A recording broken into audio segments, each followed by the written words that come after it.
For 2 years, Donald Trump Jr. has lived at the very heart of the Russia story, which we now know was a conspiracy theory. For attending a meeting with a Russian lawyer nobody's ever heard of, he has been accused of betraying his country. Many suggested he would die in prison. We now know that none of that was real. They were lying, or they were being hysterical. Either way, it was not true. It looks like he's not going to prison. Donald Trump Jr. instead joins us tonight. Donald Trump, thanks very much for coming on. So I can't recall the number of times I heard people predict that you would be indicted. You have not been indicted. You're not going to be indicted. I have not, but it's thousands, if not much more than that, Tucker. So what's the experience like? What's it like to be you right now? Listen, it feels great. I mean, because I was a big part of all of this going on. I'm the one that took the daily incoming, the nonsense. Now, at the same time, I'm also the person that was actually there, that was actually in the room. So I understand everything that went into it. I realized we didn't do anything wrong. Certainly, when you look at what the other side was doing, you realize that it was them, in fact, colluding, not us.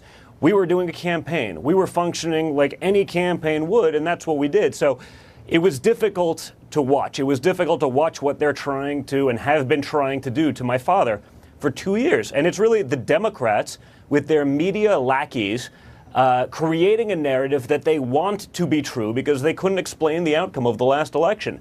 My father won. He was able to speak to the American people. He's been able to move the needle for them in a way that Barack Obama couldn't come close to doing. But by the way, it's not just a partisan issue. Bush couldn't have done it either. My father's done incredible things. He's done things for working class Americans. You have all-time low African American unemployment, all-time low Hispanic unemployment, all-time low female unemployment. And he's doing that with this bubble around him for 2 years. Think of what he could do without that noise. So what I never understood is why not, if you don't agree with the policies of the administration or of the campaign before it on trade or immigration, pick a topic, why not debate them?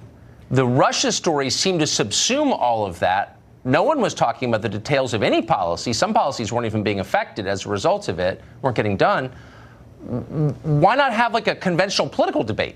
Because the Democrats can't win with their ideas.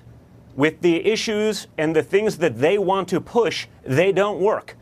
They tried that under Obama. They're trying that with the Green New Deal. The only problem is we don't exactly have $93 trillion to spend to say you're going to take a bus to Hawaii.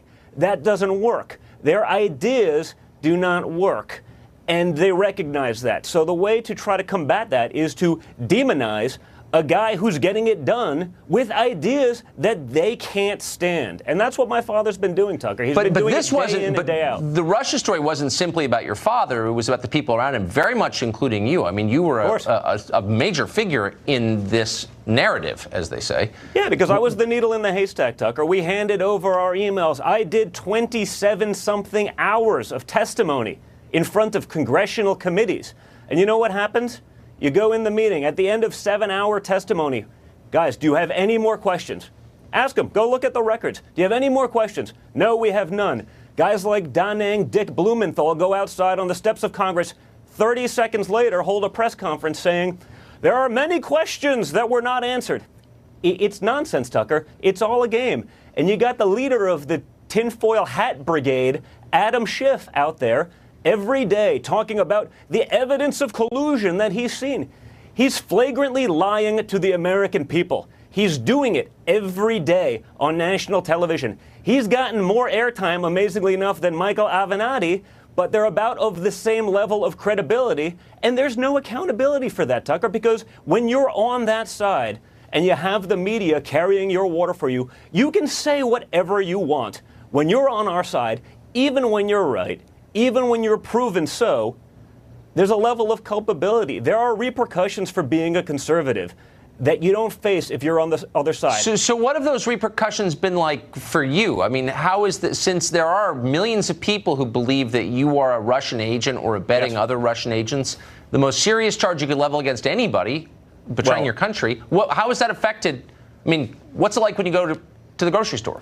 Well, listen, in New York City, it's a little bit different than the rest of the country, obviously. The reality is this. I'm a patriot, true and true. I love this country. I love everything that it stands for. And the difference between me, amazingly enough, as the son of a billionaire from New York City, is that unlike the Democrats, I actually spend a lot of time in Middle America, whether it be my hobbies in the outdoors or shooting and fishing. I know those people. Guess how many of them have even asked about Russia? Zero, because they know that it's nonsense. And this is the media's classic move. They take the narrative that they understand in their little New York and D.C. bubbles, and they try to sell that to the rest of the country. But the rest of the country gets it. You know what they see? They see manufacturing jobs coming back to this country. They see their wages rising for the first time in decades. They see the stock market and their 401ks at all-time highs. They see all-time low unemployment. What is the Democrat platform is do the opposite of anything that Donald Trump has done. If Donald Trump came out today in favor of oxygen, the left would be against it. Do they really want to reverse the successes that we have seen? Do they really want to reverse all-time low unemployment numbers for all the minorities listed? Well, so can that conversation, I mean, can we begin the conversation about policy now? And what happens since, I mean, presumably at some point they're going to acknowledge reality, which is Mueller cleared the administration of collusion charges. Yeah. So well, I what doubt happens they do now? That. I doubt they ever do that because it's not their style. And again, there's no accountability on their side. That said, there's two things that have to happen. I think we have to look into how this all started.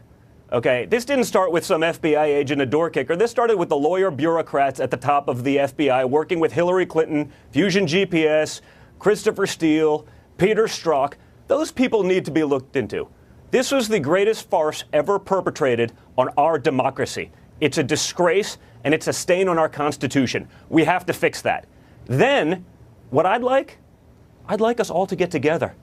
Let's start working. How about we pass some bills for infrastructure? Why don't the Democrats get together with the Republicans and my father and actually start doing and continuing the amazing things that my father has been doing for the American people? That's what I'd like to see. Yeah.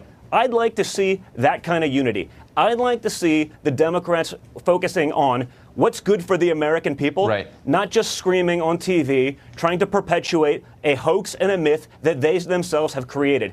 Because the media and the Democrats have no credibility right now. The Adam Schiffs of the world have no credibility right now. And it's going to take years for them to gain that back if they don't try to actually do something to effectuate change and to get things moving for the American people. Again, my father did amazing things with all of this stuff going on, with this cloud over his head. Imagine what he could do if you let him do his thing. They may want to sit this one out. Maybe jump on the Trump train. Let's get this thing going, and let's keep the winning, because we can do it. Look at what's going on. Maybe they'll wake up and realize it. We'll see. Don Trump Jr., thanks very much for that. Thank you, Tucker.